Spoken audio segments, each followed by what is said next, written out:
Why didn't Enzo Maresca choose REECE James? Why should Cucurella now be consistently playing as the left back? Why does Enzo Maresca use Palmer on the left wing?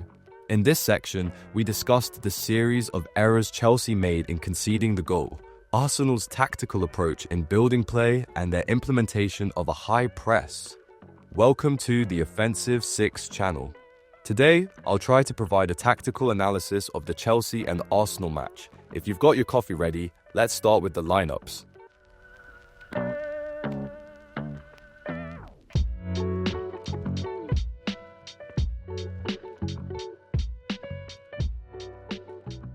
In the Chelsea team, there's only one change compared to last week's starting 11, Cucurella playing instead of REECE James at left back. On Arsenal's side, there are two changes compared to last week's lineup, Odegaard, who has recovered from injury, and Ben White at right back. This week, Enzo Maresca once again made a change in the left back position. In fact, I don't think Chelsea has a problem with their left back. The real issue is the lack of leadership within the team, something that Enzo Maresca has already mentioned in previous weeks. If most of your squad is under 24 years old, naturally, you'll struggle to find someone to lead them. Enzo Maresca wanted to solve this issue with REECE James. The reason for playing him at left back was precisely for this need, a captain who could lead players on the field. If you ask if REECE James has met this need so far, my answer would be no for now. But we'll see if things change in the coming weeks. I think Enzo Maresca also thought similarly and didn't include REECE James in the starting lineup this week. Another player I want to discuss is Lavia. As you know, in recent weeks, Enzo Maresca has started to prefer Lavia over Enzo Fernandez in midfield. I think he's been justified in this decision so far, as Lavia's playing style and his harmony with Caicedo in midfield are more beneficial for Chelsea in these areas. Arsenal, on the other hand, has recorded 2 wins, 2 losses, and 1 draw in their last 5 matches. With the Chelsea game, Arsenal aim to climb back to the top spots in the title race. Despite beginning the season with a championship mindset, Arsenal currently sits 4th with 19 points, 9 points behind the league leaders Liverpool. Looking at the points table, the difference between the 3rd and 13th places is only 4 points. I also want to point out that Manchester United, who started the season poorly and faced harsh criticism, is only 4 points behind Chelsea and Arsenal. Anyway, we know that Chelsea doesn't have a clear title goal for this season. At least Enzo Maresca frequently reminded us not to expect this from him immediately, but it's different for Arsenal. Despite starting this season with high hopes after finishing 2nd last year, they are currently far from where they want to be. As expected, Chelsea lined up in a 4-2-3-1 formation, but when in possession, the team reshaped into a 3-2-4-1. In the early weeks, Enzo Maresca used Gusto as an inverted full-back, but recently he's positioned him as one of the forward 4. In this game, we also saw Gusto positioned among the forward 4. Maresca occasionally had Gusto play close to the line. In addition to that, as in previous games, he also utilized Gusto in the right central part of the field. I'd like to talk about one of Chelsea's best players in this match, Cucurella.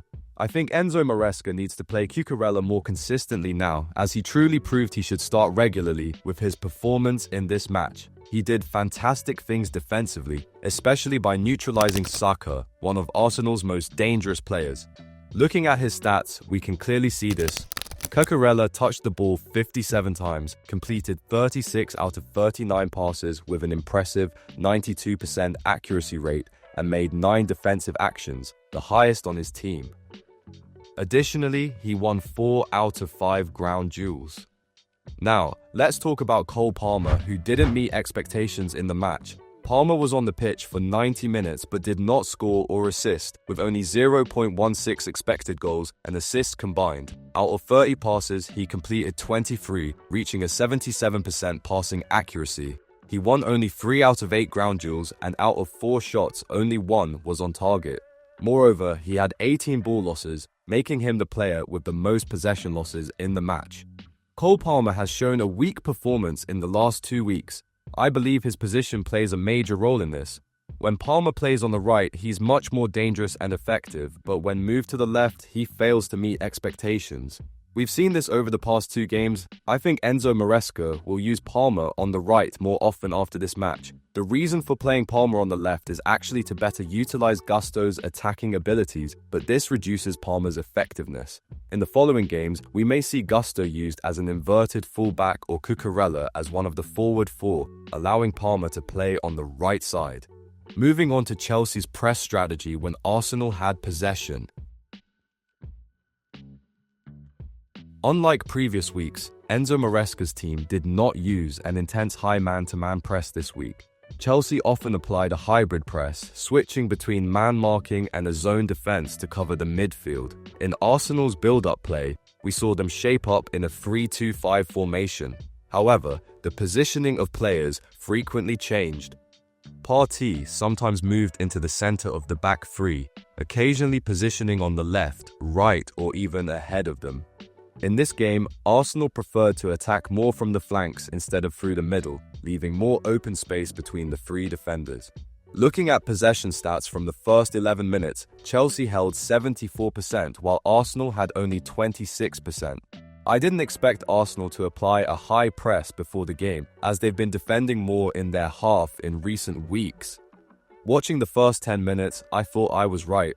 But in the rest of the game, Arsenal shifted to a man-to-man high press, ending the match with 51% possession compared to Chelsea's 49%. In that sense, Arsenal gave us a more exciting game than in recent weeks.